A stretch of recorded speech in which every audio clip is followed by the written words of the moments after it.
ក្មេងប្រុសម្នាក់ងងឹតភ្នែកអង្គុយនៅចុងចន្ទើផ្ទះមួយដោយដាក់មួករបស់គាត់នៅចុងជើងនៅ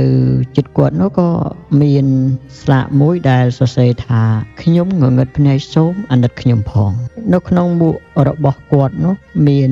កាក់បន្តិចបន្តួចប៉ុន្តែបន្តិចក្រោយមកក៏មានបុរសម្នាក់ដែលបានដើរ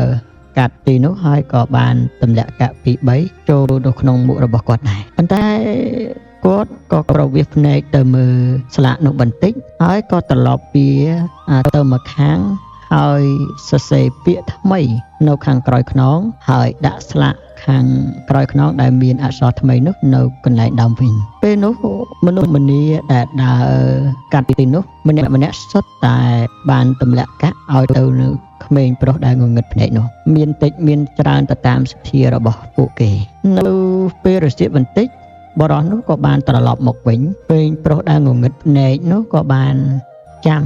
នៅសំឡេងសម្រាប់ជើងរបស់គាត់ក៏បានសួរគាត់ថាតើ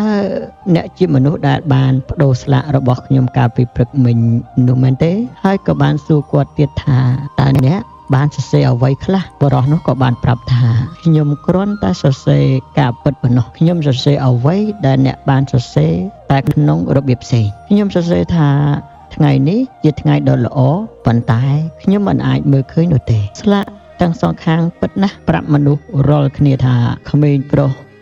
នោះងងឹតភ្នែកតែស្លាកដំបូងសរសេរយ៉ាងសាមញ្ញអំពីស្ថានភាពរបស់ក្មេងប្រុសនោះខណៈដែលស្លាកទី2ប្រាប់មនុស្សម្នារាល់គ្នាថាពួកគេសំណាងណាស់ដែលពួកគេមានភ្នែកភ្លឺអាចមើលឃើញតើគួរឲ្យភ្ញាក់ផ្អើលទេដែលស្លាកទាំងពីរមានប្រសិទ្ធភាពខុសគ្នាមូលនៃរីករាយជាមួយអ្វីដែលអ្នកមានរៀនច្នៃប្រឌិតរៀនបង្កើតថ្មីគិតឲ្យចេញច្រើនផ្លូវបែបសុទិដ្ឋិនិយមនៅពេលដែលអ្នកជួបរឿងរ៉ាវដែលធ្វើឲ្យអ្នកយំ100ដងបង្ហាញទៅជីវិតវិញថា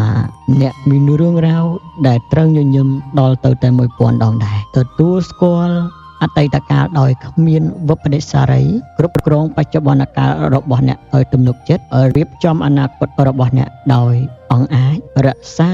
ជំនឿជឿជាក់ហើយជំរុះឲ្យអស់ភាពភ័យខ្លាចរឿងរ៉ាវដែលល្អបំផុតនៅពេលដែលមនុស្សម្នាញញឹមហើយវារឹតតែល្អវិសេសវិសាលទៀតនៅពេលដែលអ្នកដឹងថាអ្នកជាហេតុផលដែលធ្វើឲ្យគេញញឹមរីករាយជាមួយជីវិតប្រចាំថ្ងៃរបស់អ្នកជាមួយនឹងការដឹងគុណ